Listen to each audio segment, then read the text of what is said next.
I'll try and make some inquiries where a bargaining council or a quasi-government council, where do you go to? I know in terms of a commercial company that you go to the FSB, you report it to the FSB. The FSB, I don't know if they're using enough teeth and they're taking enough seriousness into this, because we hear about this all the time.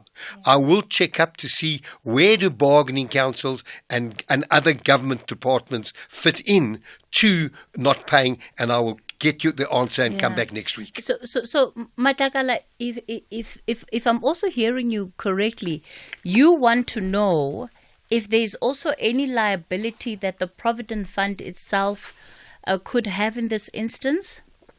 Yes, definitely. Because surely there is a criminal element, Cathy. I've heard somewhere that, this is a criminal matter whereby the employer is deducting but is not paying to the Provident Fund company. The third parties, I've got an old man who's 60 this year. He was about to retire. I don't know if he's going to retire at 60 or 65. But for all these years, what will he show to his family? And what industry is this in, Mohlahlana? Is a road freight, Cathy. Even as a road freight, they are not contributing. I've spoken to the agents there. They said, no, we are litigating against them, but you can see they are very relaxed in terms of their taking that employer to task. Brian, I just wonder, because the Provident Fund is sort of, these are independent organizations, you wouldn't be able to hold them accountable if an employer is not making its contributions. Well, how would you hold them accountable? They will be held accountable. What I will do is I will contact the Minister of Transport, bring this to their attention, and see whether they're able to give some idea of what can be done. Please listen to our program next Tuesday, and I'll report back and give you as much information that I'm able to. No, I'll definitely do so, and I'll also advise the employees maybe to tune in next week at 10. Yeah. All right. On Tuesday, no? Yes, on Tuesday, Mohlahlana. Yeah, look, thanks for bringing this to our attention. Employers are held responsible for those contributions plus loss of interest. Yes, but how would you hold the Provident Fund accountable? Because the Provident Fund is just a vehicle that an employer uses to pay funds deducted from employees' salaries into a fund. Yeah. So you can't hold the Provident Fund, you've got to hold the employer responsible. But I don't know, when you talk about road freight, I don't have enough knowledge of who's responsible and why money isn't being paid over. But I'm certainly going to bring this to the attention of our Minister of Transport. I think somebody else that we can get in touch with is Gavin Kelly, because he's with the Road Freight Association, and he's also said previously on the show that when we come across issues in the sector, we must make them aware of it. So I think this is literally it would be right up the alley of the association. All right, more of your questions for Brian. Good morning, Cathy. My name is John. I'm 68 years old. I don't have no retirement plan or anything. Is it possible at my age to still obtain some sort of, for later stage, retirement plan or investment for old age? Thank you. I'll wait. Okay, John, if you earn money and you're paying a large amount of tax, there is a way of using up that 550,000 that you haven't probably made use of. As everyone who reaches retirement can get 550,000 from retrenchment or retirement, not both. But if you haven't, I've got clients who contribute 100,000 Rand a year, and they'll contribute for 5 years, contribute under 550. Let's say they contribute 500,000, and then in the 5th year they can draw the whole lot tax-free because they haven't used up the 550.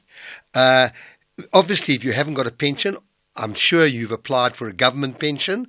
A government does have sort of some means test, but you certainly should be looking that route.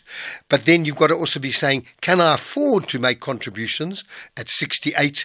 You've got to look at it carefully, and again, as I've said ad nauseum, sit with a financial planner and see whether they can help you through the maze.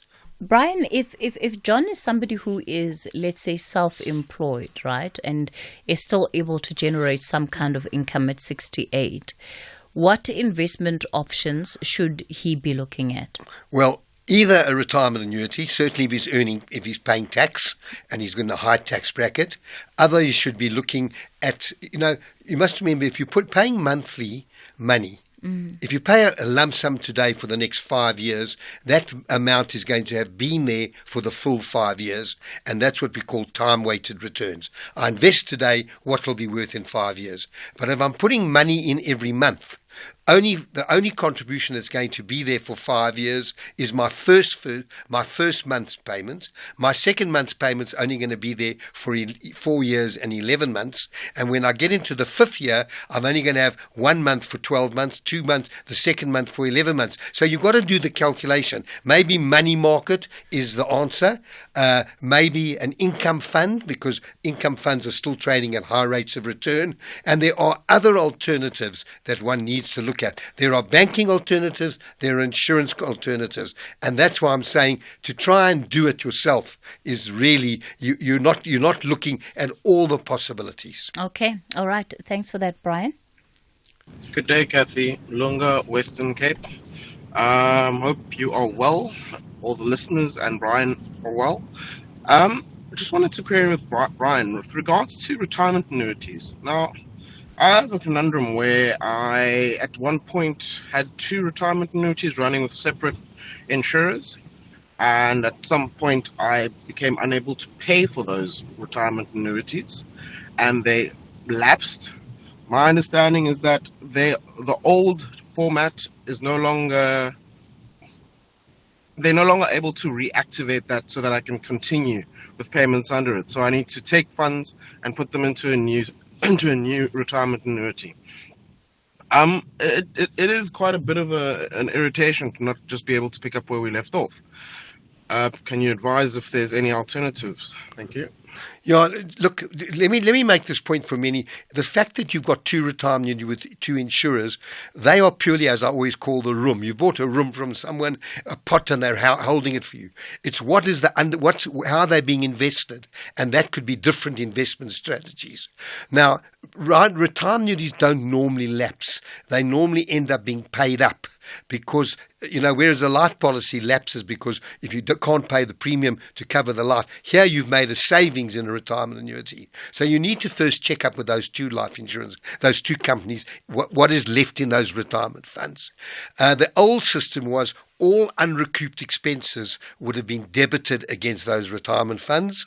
But that changed probably 20 years ago when there was a statement of intent put out by Trevor Manuel where insurance companies were not allowed to impose all those enormous penalties. So go back to those companies. It makes no difference to restarting a retirement annuity or reinstating your old ones.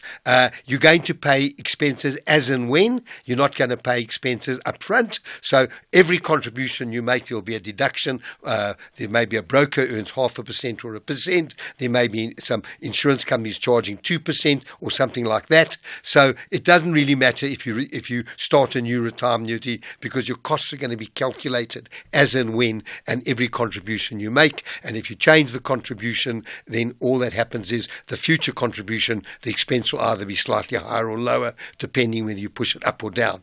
So there's nothing wrong with starting another retirement annuity, but also find out what's left in your previous retirement annuity and find out what the value was prior to you stopping and what expenses they debited against your retirement annuity.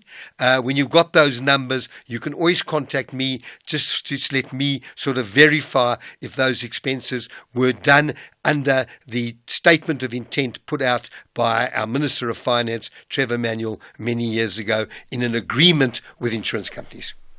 All right, Brian, here's one from an Uber driver who wants to know if it's possible for him to submit tax returns because they're paying very high tax. Yes, definitely. If you're paying high tax, go down to in your area to the receiver's office. They'll help you fill in the forms. And I had a client the other day. I worked out he's overpaying. He's got 2 retirement annuities. He's overpaying 40,000 rand. He went down to the receiver revenue's office. As a matter of fact, they told him to come back on the 15th, and I worked out he'll probably get a refund of 32,000 rand from the lucky receiver. him. Yeah, so because he was paying more, because they lump it together and you pay tax, and sometimes you've got some deductions. Everyone gets an abatement, a tax rebate if you're under 65, if you're over 65, if you're under 75. There's all different rebates. Also, your medical expenses, if you've got a medical aid, that can also come. So, yes, if you think you're overpaying tax, just go and visit your receiver revenue's office closest to you. You may have to stand in a queue now because a lot of people are going there to get these refunds because they've been overpaying. It's well worth it. Okay, let's squeeze in one more question for Brian. Good morning, Cathy. It's David from Cape Town. Mine is just a question to Brian on the Provident Fund. With this two-pot system coming in place from the 1st of September, just want to find out if I get retrenched or I resign or I'm fired from my employment. Am I going to be able to withdraw my Provident Fund after the 1st of September? Please help, Cathy. You, David? Bye. Have a good day. What a pity. It's a voice message. Yeah. Okay. David, if you're over the age of 55, nothing changes. If you're under 55, then everything you've contributed to your retirement fund as at the 31st of August will be put in a pot that if you leave, get resign, if you get retrenched, if you die, will be paid out to you or your family. Any contribution after that will be split 2/3, 1/3, 1/3 to the savings pot that you can draw every year. I will be dealing with the 2-pot system in August in anticipation of the 1st of September. The 2/3 will go into a retirement pot. That retirement pot, you will have to buy a pension at retirement. So anything contributed up to the 1st of September is freely available, but any contribution after the 1st of September, the 2/3 going to the retirement pot will have to buy you a pension. The 1/3 will go into the savings. You can take it out every year, and so nothing changes. But if you're over 55, nothing changes. If you're over 55, you have the option to opt into the 2-pot system or not. And again, you need to talk to your employer who needs to give you information. I believe all the insurance companies are communicating both with members and the employer to give them as much detail as they have. Sometimes ask your employer, please get the pension fund administrators and brokers to come and do a presentation to the staff. You need to be a bit pushy. It really is about people taking the time out to understand what the implications of the withdrawal is going to be, not only for today, but also in the long run, what the opportunity cost of keeping those assets invested will be. Let me just add one thing. Remember, if you take anything out of that pot, because you want to take the 30,000 rand that you can from the 1st of September, 10% of your fund. If it's over 300,000, you can take 30,000. If it's under 300,000, you can only take percent. It's taxable. It will be added to your taxable income, and you'll pay tax at the highest rate. You need to look very carefully, because even a tax rate of 25% means if you take 30,000 out, you're only going to get 22,500. Just bear that in mind. All right. Brian Hirsch, we'll leave it there for this morning.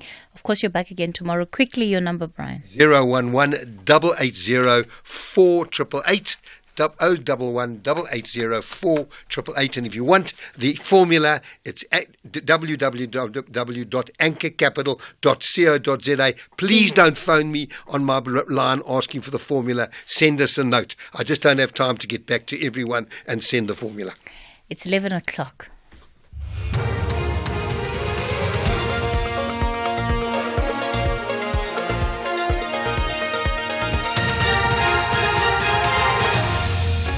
The top stories this hour: the KZN Premier to visit areas gutted by wildfires, and woman granted a protection order against her grandson.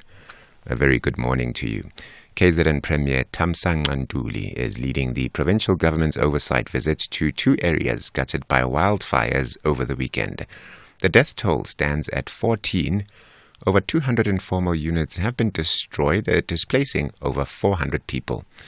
Ntuli will first visit the Kenville informal settlement in the eThekwini Metro and will proceed to Boston later in the day. This is where 6 firefighters lost their lives while battling a blaze in a plantation in the area. Ntuli says intervention measures are being implemented following a special provincial cabinet meeting yesterday.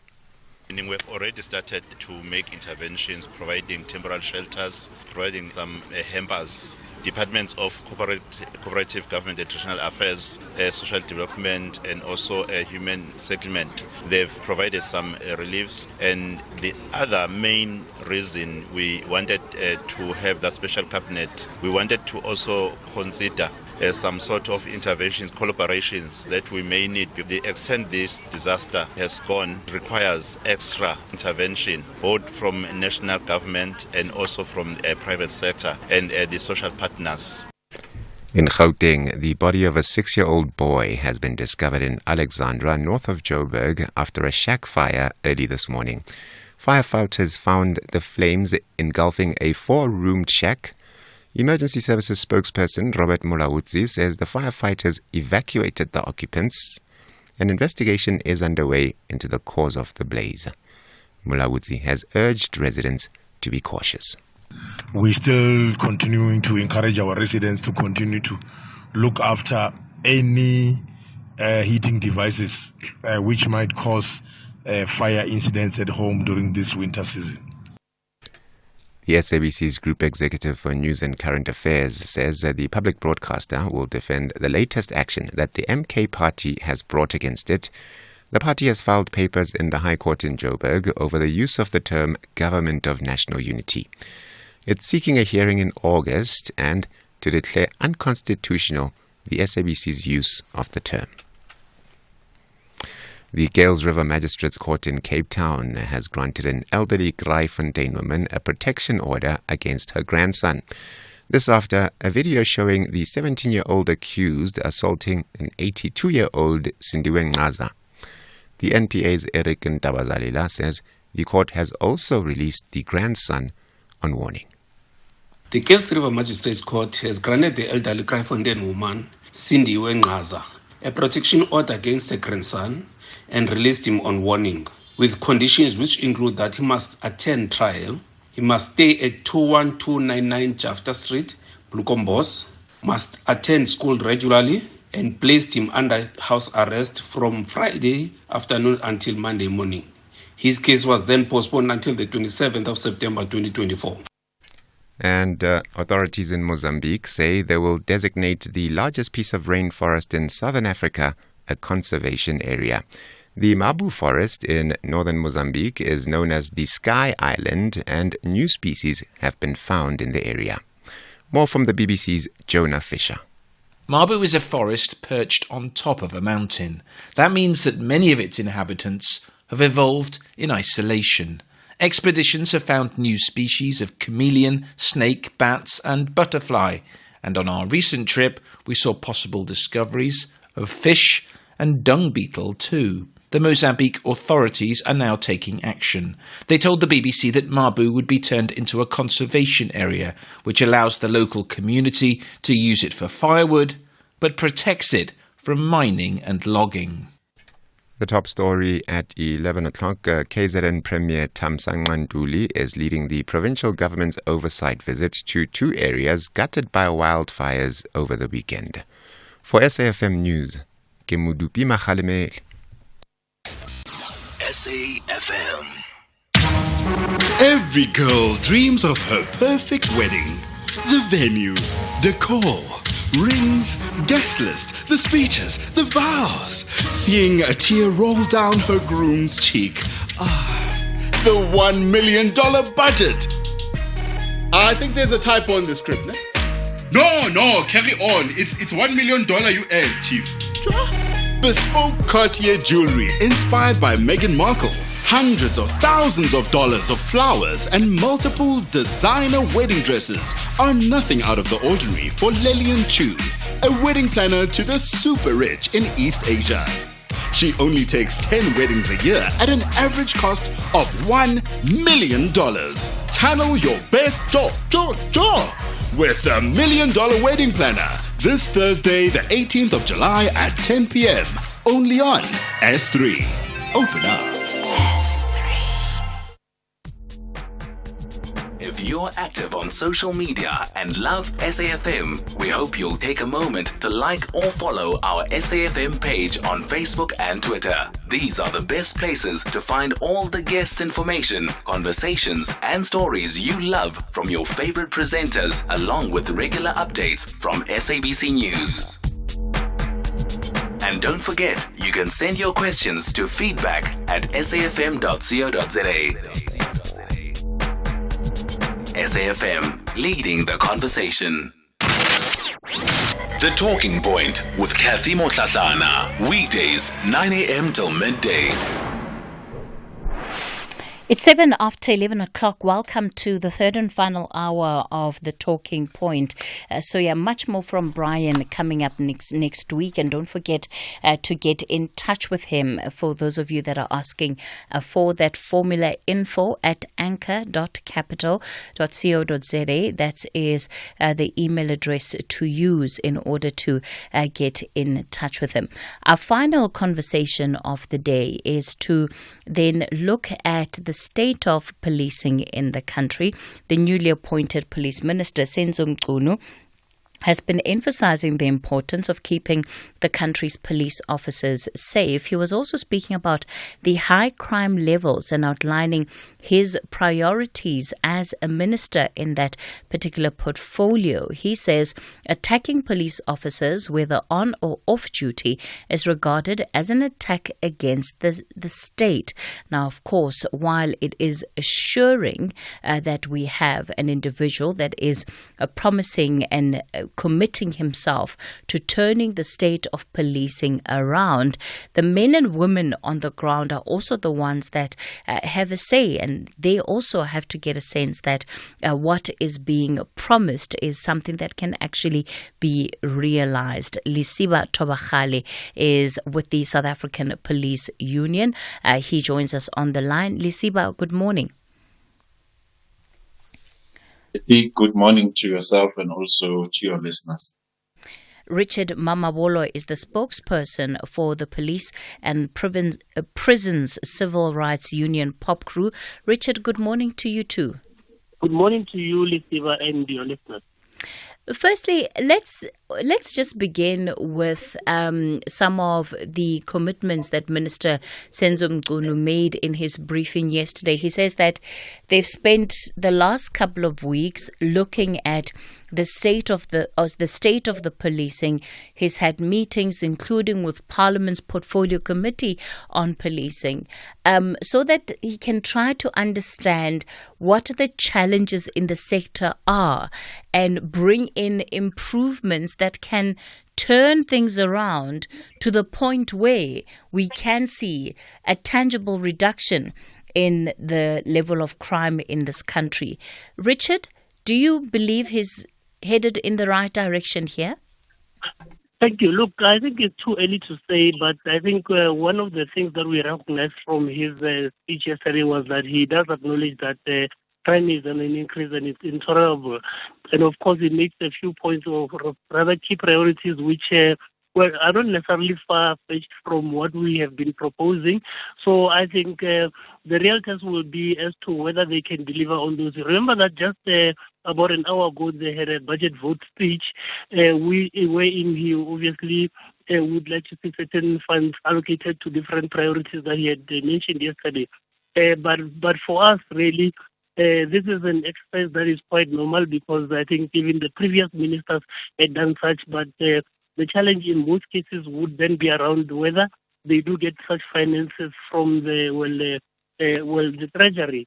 I think one of the good examples that we could have made is that when the sixth administration started its term of office, in his maiden State of the Nation address, the President, Cyril Ramaphosa, did mention that we need to have violent crimes die off within the next decade.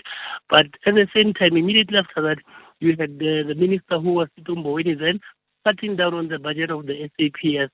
And of course, I think moving onwards with the current minister, Gorongwane, you have also seen austerity measures. You have also seen cost containment measures. All those have got an impact on the public sector. And I think since COVID-19, of course, the conditions of our members have worsened. They're still running short of resources, which are aimed at ensuring that they are empowered to address the crime situation in the country. So there's uneven allocation of resources, but as well as members' conditions. Certain agreements have been signed, and I think Lisiba can attest to that.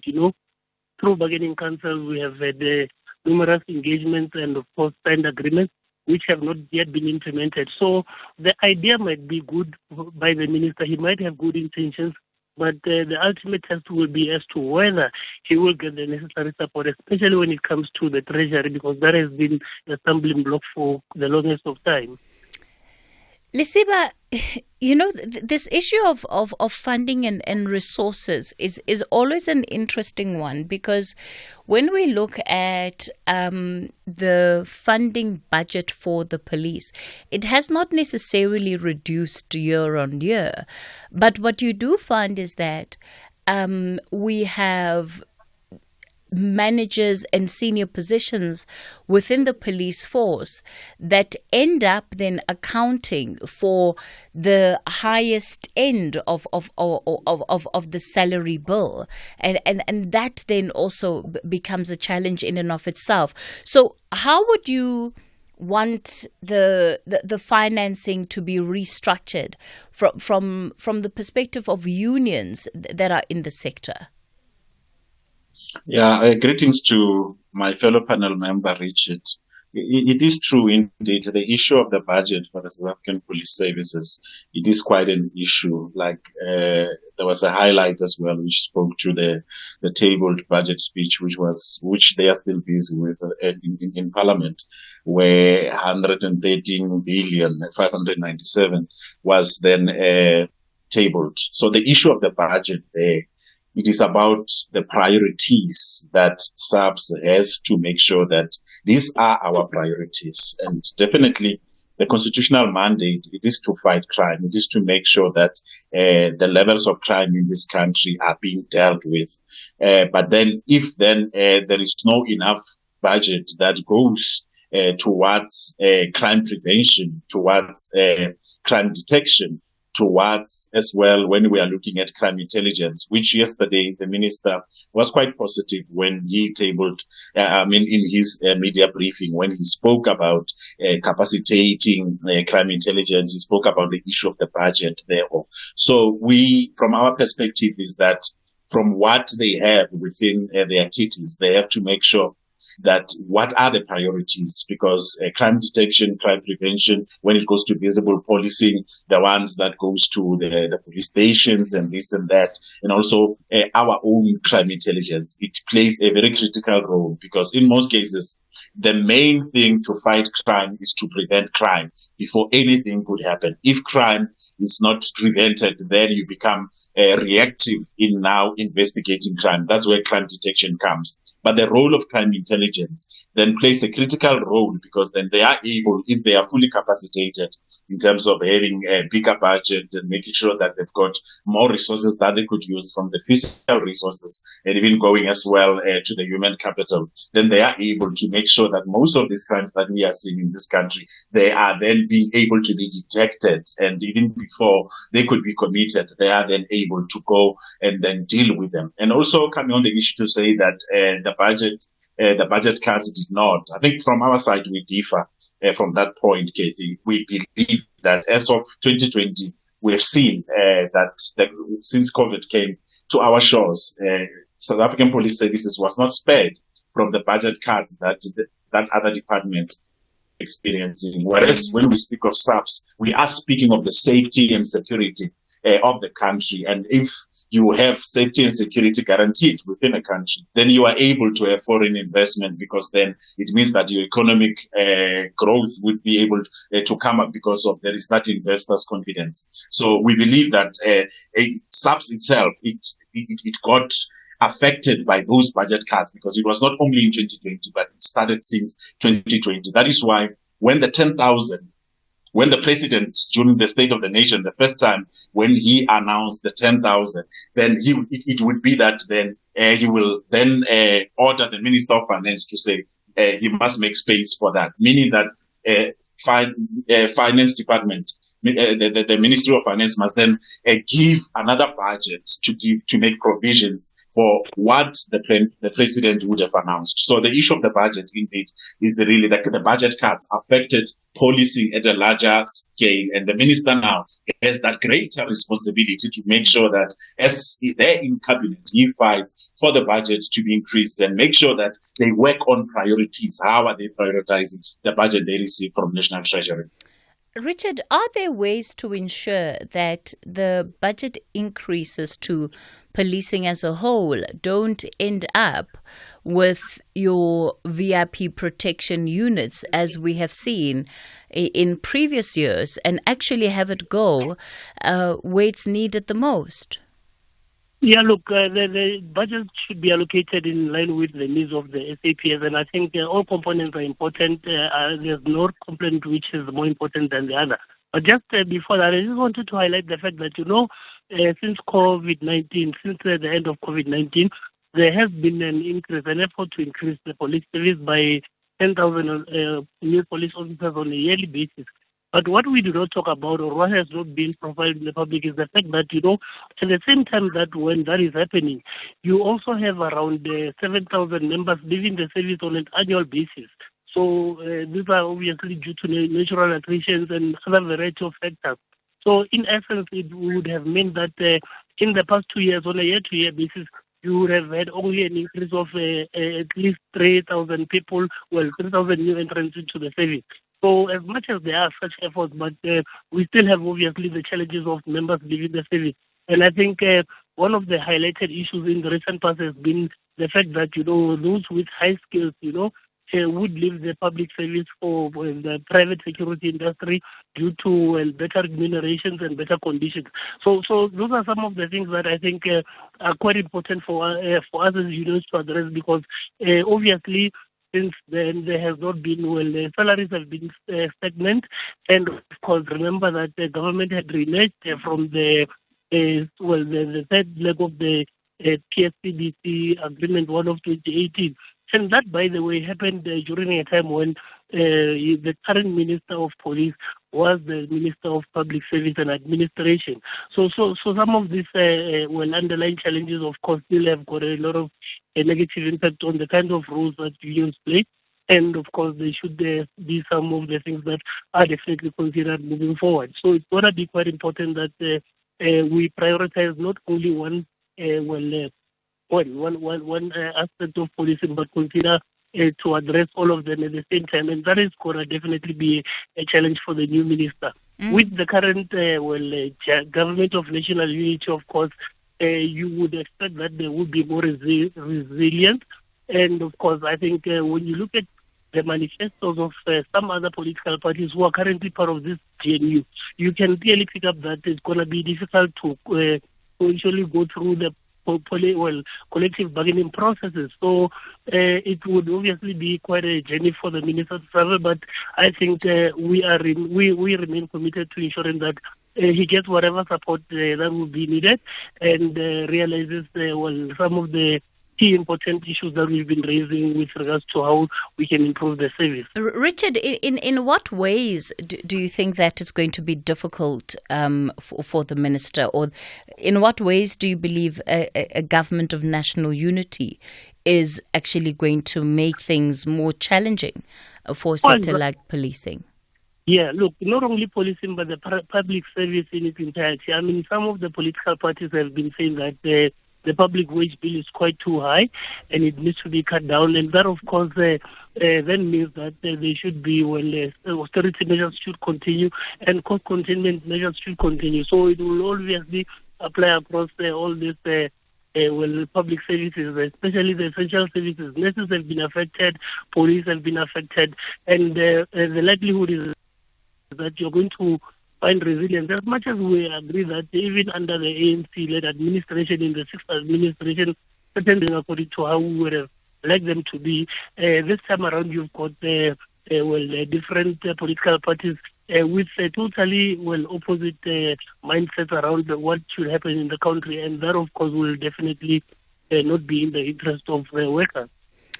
Lisiba, do you get a sense that the police's top brass are able to identify what the failures in policing are that have led to these high crime rates in the country? Yeah, from our side, we believe that is the case, because if you could remember yesterday what the minister has said, he touched on a very critical issue where he acknowledged that crime is out of control. When we look at, he even mentioned Nelson Mandela Bay, he even mentioned Gauteng province, that they contribute to the higher numbers when it comes to the issues of crime.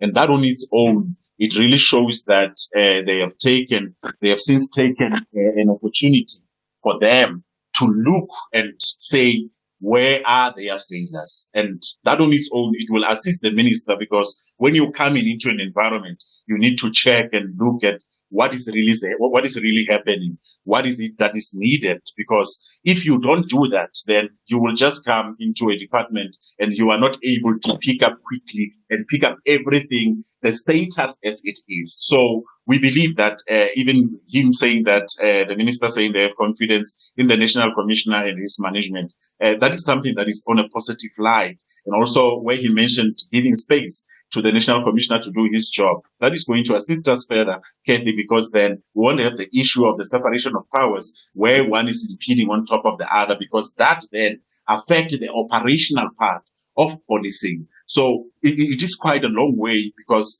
as it is, we know the issue of police killings. It also remains to be one of the issues that is troubling us quite a lot, because we keep on losing members. On the 14th, in the Eastern Cape, there was an attack against the police where they were shot. One female police officer died. So it still remains to be quite one of the issues that management has to look into, and the minister, him pronouncing on it, that indeed attack on the state, attack on the police, it means it is an attack to the state, and there have to be measures that are taken. So we believe that now in this 7th administration with the new minister, that he would be able, we're looking forward to have engagements with him as stakeholders, because as the trade unions, we are playing a critical role, because we know what is happening in the ground, and our inputs to how then do we curb these high levels of crime, then that is going to be beneficial to himself, but not for him only to get it from the perspective of management, because sometimes you might get to be briefed on what people want you to hear, but sometimes you need to get a frank position on how things are on the ground. So we just have that confidence to say, if we all collaborate with the ministry, police ministry, and collaborate with SAPS management, and all of us will look at how then do we better the conditions of service of our members, how then do we better and deal with all the challenges that South African Police Services is faced with, coming to the resources and the rest of other issues, then we believe that we can be able to pave the way forward.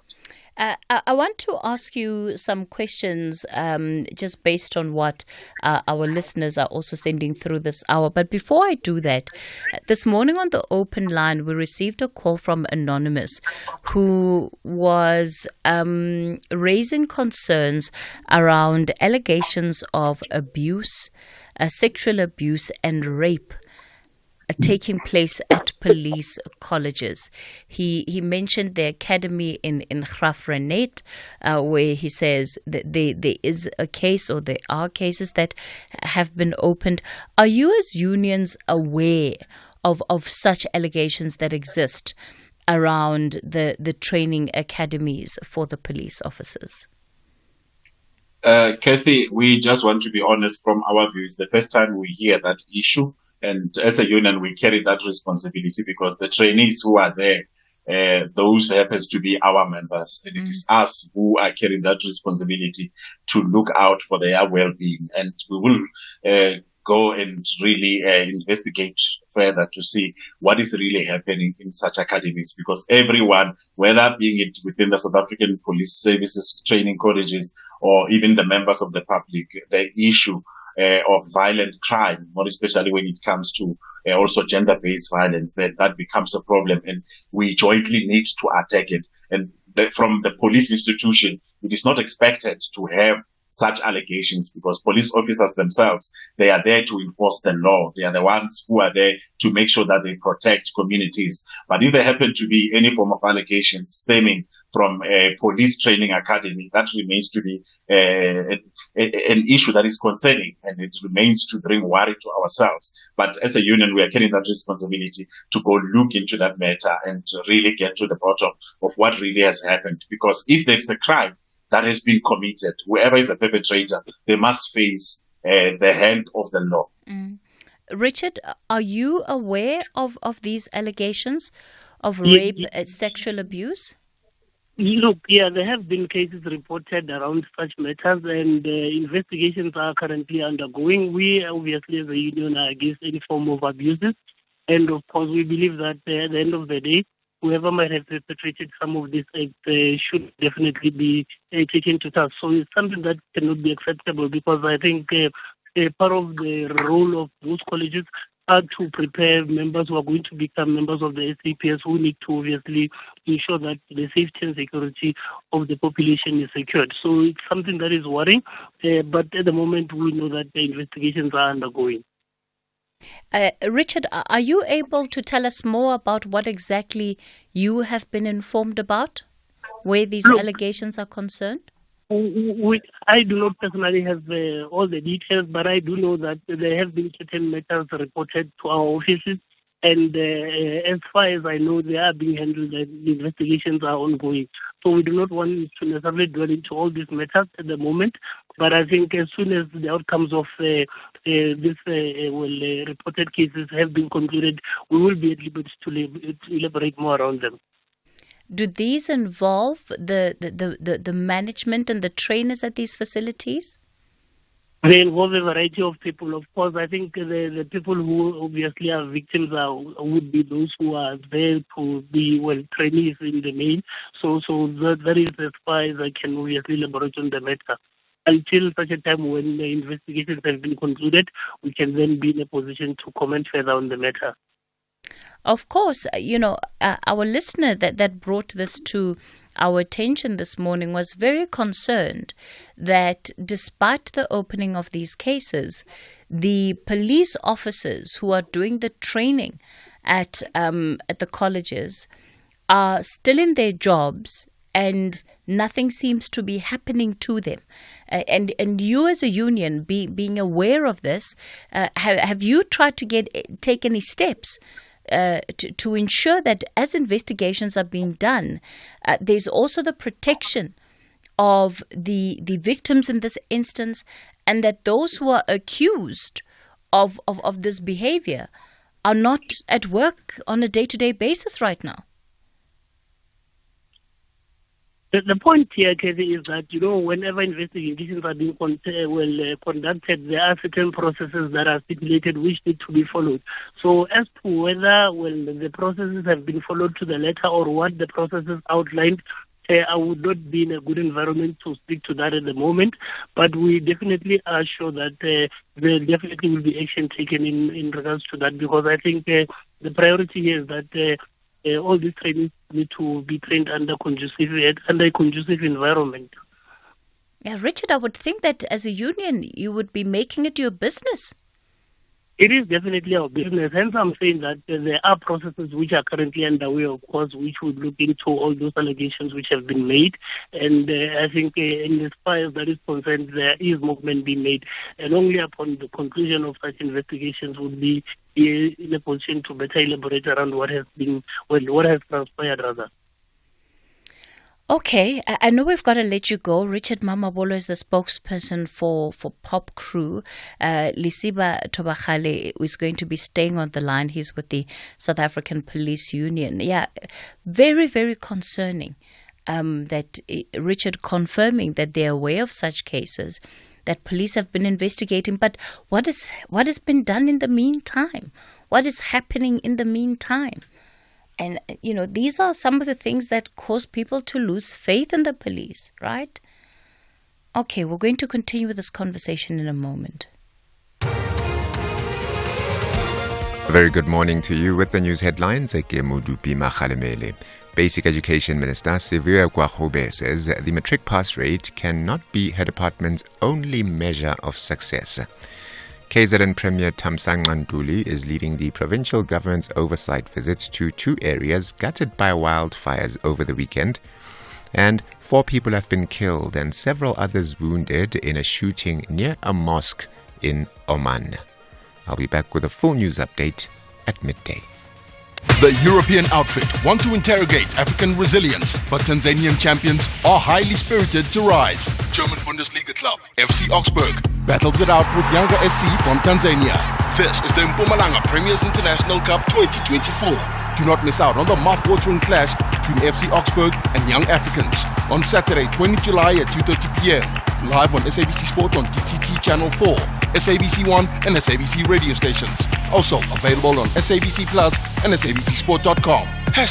#We love it here. Tickets are available at CompuTicket. Proudly brought to you by the TS Galaxy Foundation and SABC Sport. For the love of the game. Every girl dreams of her perfect wedding.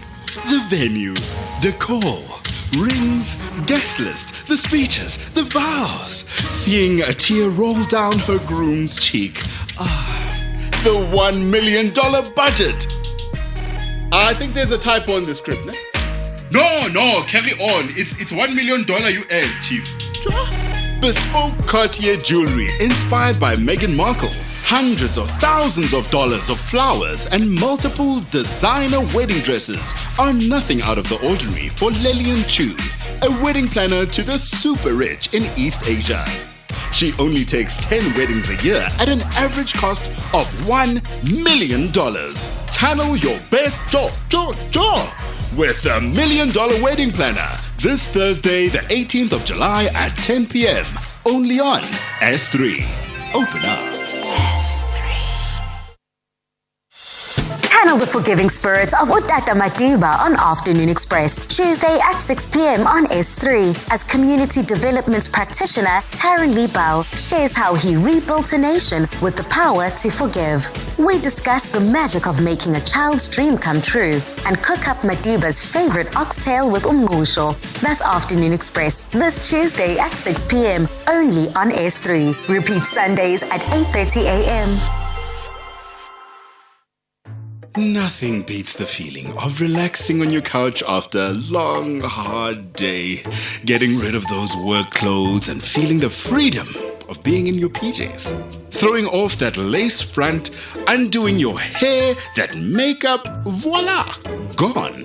It's going to be a quiet, relaxed night. Well, not on S3. Bring a whole lot of vroom to your weeknights with Top Gear Season 16. Monday to Wednesday at 10 p.m. and Top Gear specials such as Top Gear from A to Z and Top Gear The Races. Friday nights from 9 to 11 p.m. Channel your inner vroom with BBC Primetime. Only on S3. Open up.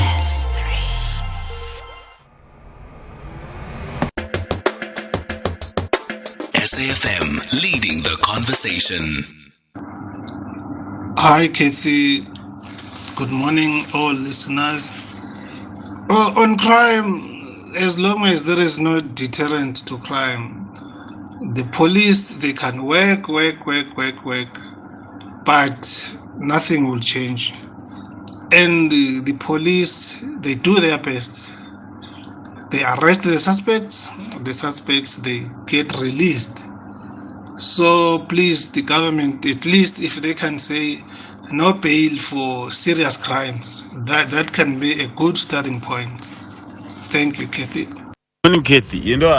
My name is William. Kathy, I work for SAPS and also I was a member of Pop Crew. Kathy, Pop Crew will never do anything for you as workers.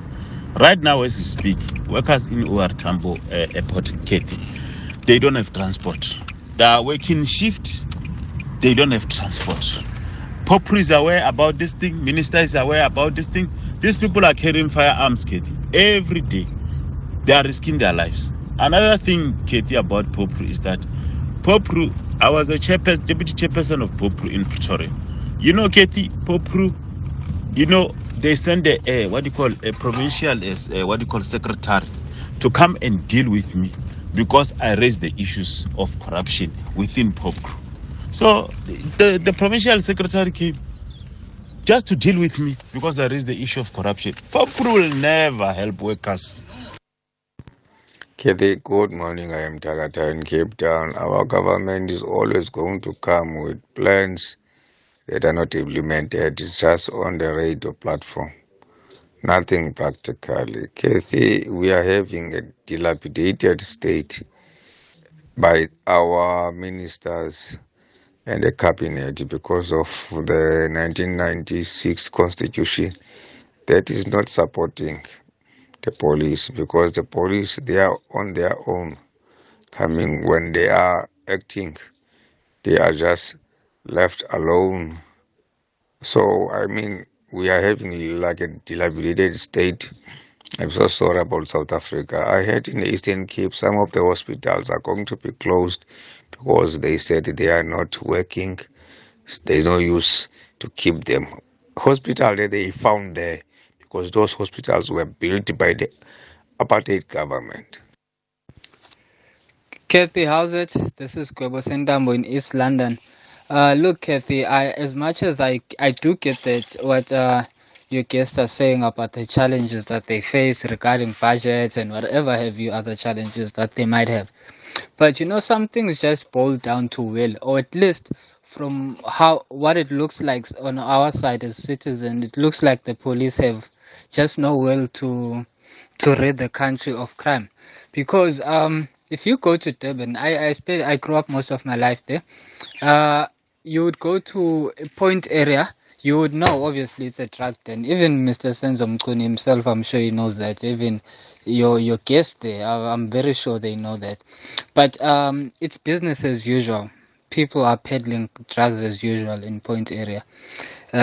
So that just boils down to will. Just will. They must want to get rid of the country of crime. Lisiba, of course, you are the representative that remains on the line with the South African Police Union. Richard Mamabul of Pop Crew has had to leave the conversation early. So, Lisiba, any response you want to make to the concerns that have been issued by our listeners? And at the heart of it also being a perception that police don't want to get rid of crime because in some instances they are part of the problem.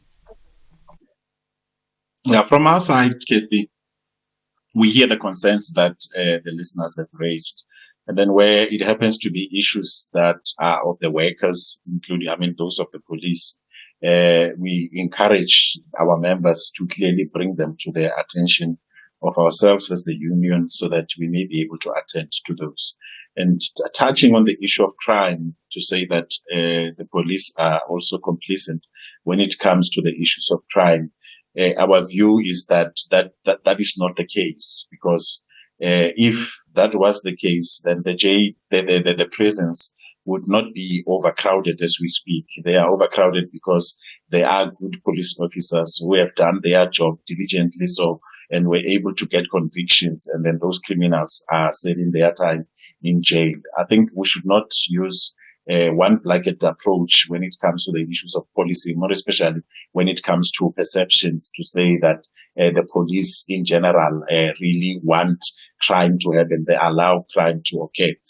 Obviously, there are those rotten elements that are there, and if they are identified, they are being dealt with.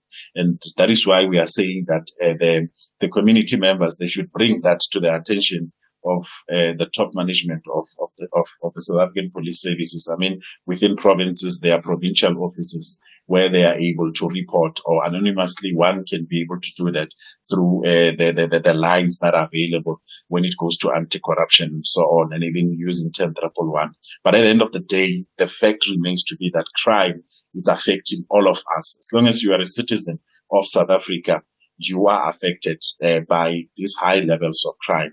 And we need to collaborate and make sure that jointly we are then assisting one another. That is why we reiterating the fact that Community Policing Forum, it is at the heart of ourselves as an organization, as it finds expression within the South African Police Service Act of 1995, to say that the police alone cannot be able to do the job. The members of the society, they know what is happening where. And if we have Community Policing Forum structure within our precincts, then it becomes easier to do the work, because we are jointly then fighting crime together, because the police cannot have the eyes and the ears everywhere. But through Community Policing Forum, then the police are able to have the eyes and ears extended. And that collaboration is able to assist us better. Dintwe, you're calling us from Tabanchu. Good morning, Dintwe. Good morning, Cathy. How are you? Well, thank you. Go for it. Yeah, now I just want to add on what the minister was saying yesterday of police, that is going to use technology to catch up with the thieves and criminals. And new methods and strategies, Dintwe. Pardon? I'm saying he also added new methods and strategies. Yes. No, the thing that I want to say that,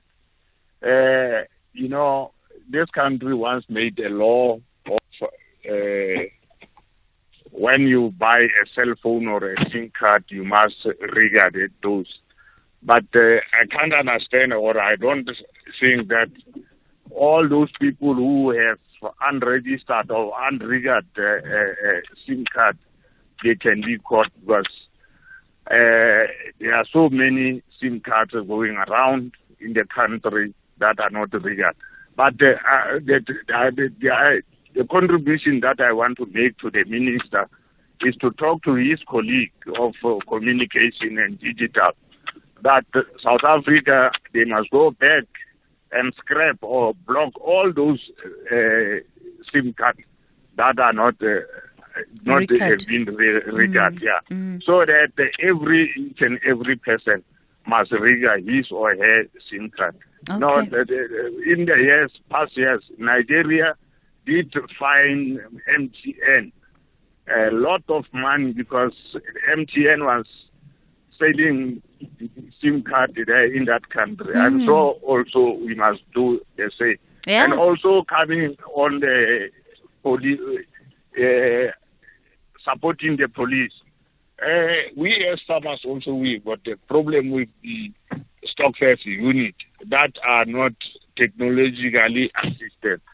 So I think also there he must look at them and equip them with technology to detect this stock theft in the country. All right, Dintwe, let's leave it there. Tandisa, good morning. Morning, Cathy. How are you? I'm well, thank you. Go for it.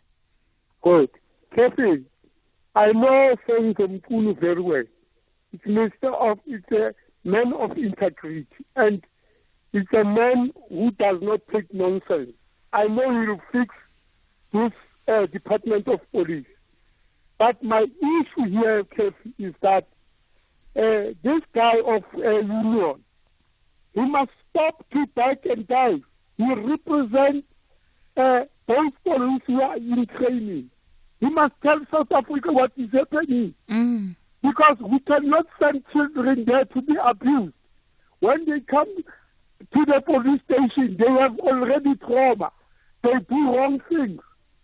You see, we cannot have union that shield management when they harass people there in the training. We didn't send people to be girlfriends of those trainers there. Yeah. Tandisa, I agree with you 100%. Look, we are going to be doing more on the story. It's the first time we heard of it on the open line this morning, so we will be following it up, especially after the Pop Crew spokesperson confirmed that they are aware of these concerns. Let me thank Lisiba Tobachali, who is the spokesperson for the South African Police Union. That's where we end things off on the talking point for today. The show back with you again tomorrow between 9 and midday. Up next, the book reading. The book reading. Please note that the views expressed in this book are not that of the station. Listeners' discretion is advised. SAFM presents another episode of The Door, an addict's journey, read by Simpson Kumalo. The rules were simple. Get up in the morning. Make your bed, do your chores. If you follow the rules, you will do well. No fraternizing with women. In fact, immediately I arrived, I was placed on a communication ban with females. I did not understand. What did they think of me? What the heck? I didn't care less anyway. Most of their cheeks were white, and this was not my cup of tea anyway. I did not come here for that. I came for one thing and one thing only: recovery. I dated white women before, and to me, women are women, whatever race or color or creed. It doesn't matter. I had my fair share of international beauties in my lifetime. What was preeminent on my mind, though, was my recovery and beating this monster. I was determined. I was resolute, and nothing was going to get in my way. But what the heck? Given a chance, I'd probably do one, just for the fun of it. I'm an addict after all. Once I set my mind onto something, I want to complete it.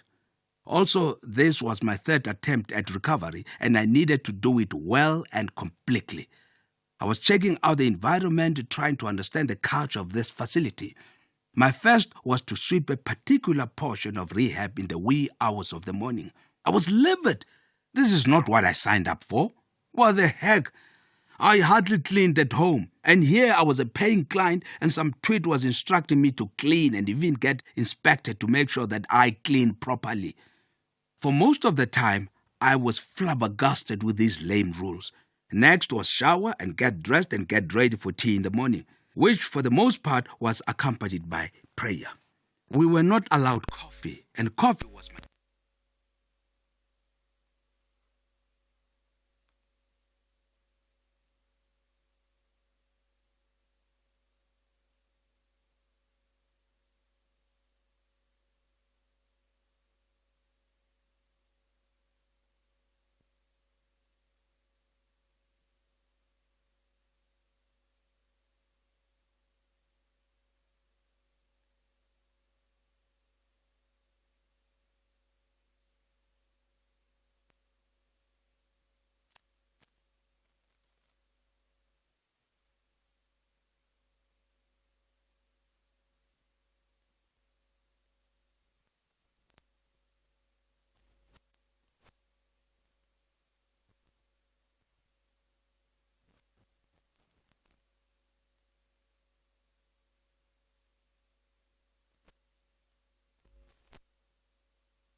managed to quiet my raging, indignant storms.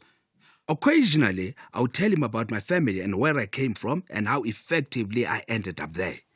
He had been there for more than 6 months already, and here I was a couple of days in the center. I needed someone like him who understood addiction and who naturally would not judge me. We were somehow the same age, and I found him very engaging and very helpful.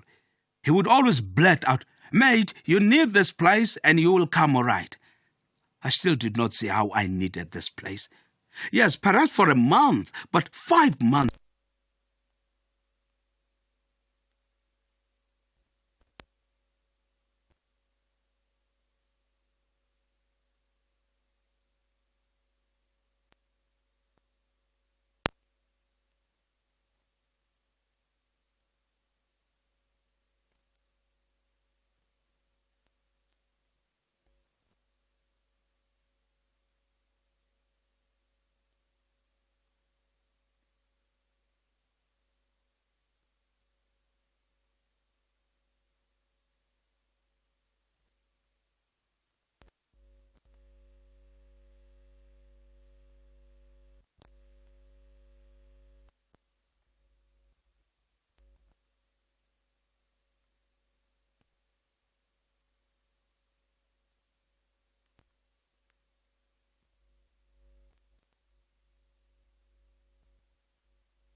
repulsive.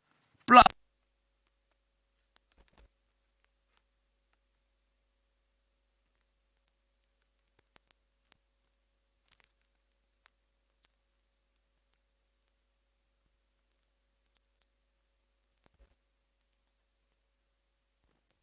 weed smoker.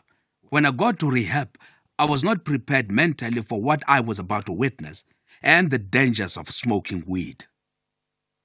That was another episode of The Door, an addict's journey, written by Abner Mariri. The book abner.africa. It is broadcast on SAFM at 11:45 Monday to Thursday on The Talking Point. It is produced for the station by Vovi Patala, read by Samson Kumalo, technical production by Nanda Koza. Nelson Mandela once said, "It is our hope that people will dedicate their time and effort to improve the conditions within their own community."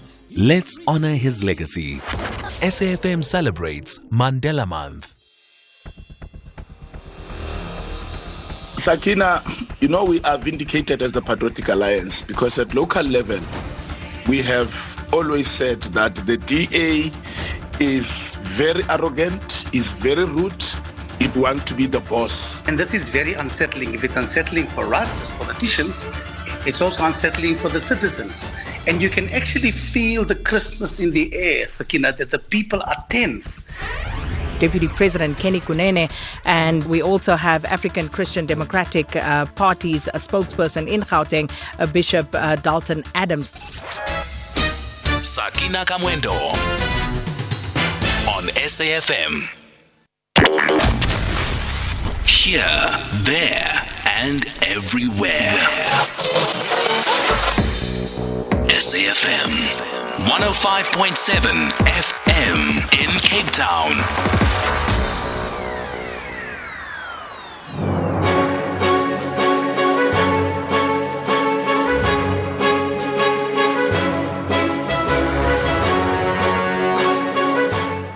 12 o'clock on Tuesday, the 16th of July, 2024. Very warm welcome to Updated Noon here on SAFM. Leading the conversation, I'm Sakina Kamwendo. Coming up in the next hour. It's a situation which is odd because we have been having winter seasons, windy seasons. We never had such, in fact, a number of wildfires. KwaZulu-Natal Premier Tami Ntuli says that plans are underway to assist people displaced by the wildfires. They now masquerade as business forums and other development-seeking forums. This collectively and deliberately undermine the capacity and integrity of the state. And the Minister in the Presidency, Kumbunza Jabeni, says that government is working diligently to combat organised crime. Coming up in sport. Mbappe.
justify 81% of learners in grade 4 not being able to read for meaning. That indicates to us that either they're going to drop out along the way in the system or they're not going to make it in grade 12. Also, it indicates to us that they will struggle to keep up with the rest of the syllabus and the curricula all the way up to grade 12. And so I've indicated to the department that our milestones have to be set, that we are also not just looking at matric results as the one and only barometer for success in the system. Gwahube says the funding of the curriculum should drive the performance of learners. Curricula is funded quite well in the budget, and so I'm looking forward to seeing the money drive the outcomes and the money drive the delivery. And so it is my greatest obsession. And when I meet with my colleagues in the provinces, the MECs, I met with them yesterday virtually, but I'm going to be going to the provinces. I need us to be on the same page about the obsessing about these literacy rates. KZN Premier Thamsanqa Ntuli is leading the provincial government's oversight visit to 2 areas gutted by wildfires over the weekend. The death toll stands at 14. Over 204 more units have been destroyed, displacing over 400 people. Ntuli will visit the Kenville informal settlement in the eThekwini Metro and will then proceed to Boston later in the day. This is where 6 firefighters lost their lives while battling a blaze in a plantation in the area. Ntuli says intervention measures are being implemented following a special provincial cabinet meeting yesterday.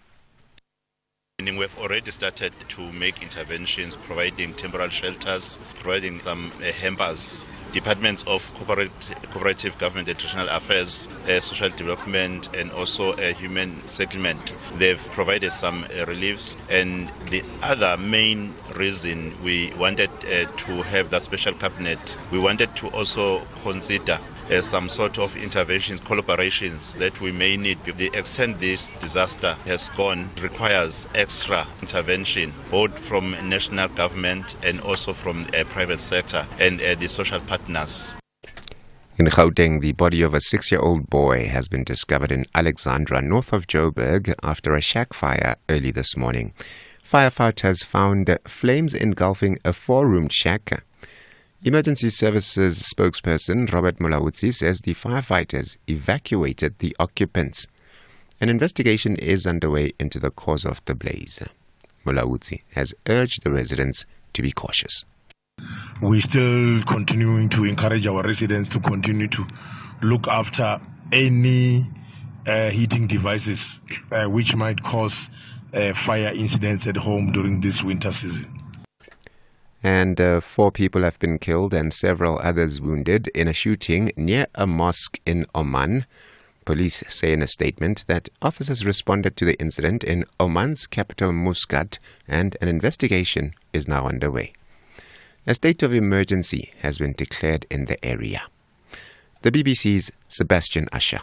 Oman has been shocked by this rare outbreak of violence. The Gulf state has long been seen as one of the most stable and secure countries in the Middle East. This has allowed it to play a leading role in mediation efforts to try to resolve conflicts and disputes in the region. No motive has yet been given for the attack, which occurred near a mosque as Shia Muslims were gathering to commemorate one of their holiest days, Ashura. Video from the scene showed people fleeing as shots rang out. The US Embassy has warned US citizens to be vigilant as Omanis hope that this incident is not the harbinger of further violence. The top story at midday, Basic Education Minister Siviwe Gwahube says the matric pass rate cannot be her department's only measure of success. Back to you, SK, for SAFM News. Kemudupi Makhalemele. Update at noon with Sakina Kamwendo, midday to 1 p.m. Update at noon with Sakina Kamwendo. Thanks, Madupi. It's 7 minutes after 12. Thanks so much for tuning in to Update at Noon, and you're most welcome to engage us throughout until 1 o'clock. Well, Madupi will have your headlines at the bottom of the hour, but in between, we'll be bringing you up to speed with what SARS Commissioner Edward Kisweta had to say. This in providing an update on tax filing season 2024. And this, of course, kicked off yesterday. So some of you may have received the assessments, the automatic assessments. So we'll listen to what Commissioner Edward Kisweta had to say. And then also it's day 2 of the Climate Resilience Symposium at the CSIR Convention Centre in Pretoria. And today we'll speak about some of the funding that has gone into this particular effort. And we'll speak to a researcher from Wits University, but also just bring you up to speed with what was said at the symposium. We wanted to follow up on this story regarding some of the technical details on the new electricity tariff structure for prepaid consumers in the city of Johannesburg. But unfortunately, we're told that the relevant people are in back-to-back meetings. But I tell you what, we'll continue trying, because I think it's so important that they come forward and speak to the people so that everyone understands exactly what's going on. Because as we've heard, the introduction of this tariff now will be made up as such. There will be a 70 Rand per month service charge and 130 Rand per month capacity charge. And this is for prepaid customers. And, City Power will outline their strategic plans, we are told. And this is, of course, an effort to enhance electricity reliability and also to improve infrastructure maintenance in the city of Johannesburg. But we'll keep trying, because I think it's important that they do speak to us and answer your questions for the people in the city, so that they are clear about what's to be expected and, of course, how soon all of this will take effect. And then after that horror crash last week, a memorial service was held for the learners who tragically lost their lives during that scholar transport accident that took place last Wednesday, to be exact, in the Merafong municipality. 11 pupils and a driver were killed in that crash. So we have Monique watching that one for us. We'll bring you an update and tell you what was said. And also, this one. So 5 households of the Bambanani family have been torched in Lusigisigi in the Eastern Cape. And this because they were accused of witchcraft. The family alleges that they were forced to leave their village and never return. And they are now homeless. They don't have any documentation. They don't have any clothes, food, or anything. And the children have also had to drop out of school. So we're going to follow up with our reporter who has spoken to the family, and also follow up with the Human Rights Commission just to find out how they've dealt with previous incidents of this nature. Where does it leave people when they've been accused of witchcraft? We know some people have lost their lives as a result. So how has the Human Rights Commission dealt with this, and where are we taking this as a nation? Update on the Western Cape flood situation, and also keeping an eye on what's happening in the courts. Sakina Kamwendo on SAFM. Well, we start in KwaZulu-Natal, where Premier Thami Ntuli says that the provincial government has begun to offer assistance to farmers that were affected by the veld fires. Ntuli is leading the provincial government's oversight visit to the areas that were gutted by wildfires over the weekend. Now, he says that intervention measures are being implemented following a special provincial cabinet meeting yesterday. Ntuli was speaking to SABC News reporter Nonhlaganipo Makwaza. We met yesterday. We had a special cabinet meeting. The rationale behind the special cabinet meeting was to receive reports and assess the extent of the disaster in our province.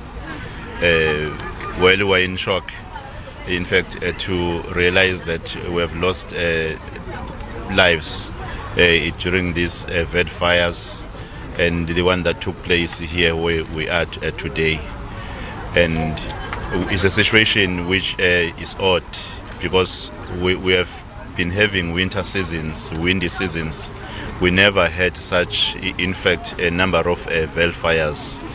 And we felt that there is a need to actually find out as to what triggered the veld fires, and also to advance the awareness, because we need to make the people to be aware of the extent the veld fires can cause damage, especially to the livestock, to the properties, and to the human life. We'll be then intervening. We've already started to make interventions, providing temporary shelters, providing some hampers, departments of cooperative government and traditional affairs, social development, and also human settlement. They've provided some reliefs, and the other main reason we wanted to have that special cabinet, we wanted to also consider some sort of interventions, collaborations that we may need, because the extent this disaster has gone, in fact, it requires extra intervention, both from national government and also from private sector and the social partners.